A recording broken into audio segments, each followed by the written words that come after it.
Hi అండి, ఈరోజు నేను మీకు స్విఫ్ట్ ఎల్ఎక్స్ఐ గురించి ఎక్స్ప్లెయిన్ చేస్తాను.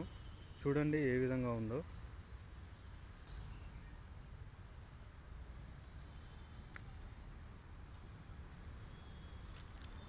కీ చూసుకున్నట్లయితే ఇదిగో ఈ విధంగా ఉంటుందన్నమాట.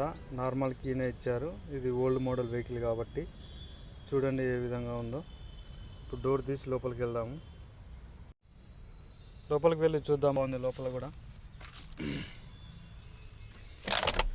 నార్మల్ లెఫ్ట్ సైడ్ హీట్కి సంబంధించిన మీటర్ ర్యాంప్స్. అప్పట్లో మ్యూజిక్ సిస్టమ్ ఈ విధంగా ఉండేదన్నమాట. ఇది ఏసీకి సంబంధించింది. ఇది హీటరు అప్ డౌన్ చేసుకునేది. అయితే ఈ విధంగా ఉంది. చాలా అంటే చాలా బాగుంది, నాకైతే నచ్చింది. ఓల్డ్ మోడల్ కార్ కాబట్టి మొత్తం 5 గేర్లు ఇచ్చారనమాట. రివర్స్ గేర్ నార్మల్గానే బ్యాక్ సైడ్ ఉంది.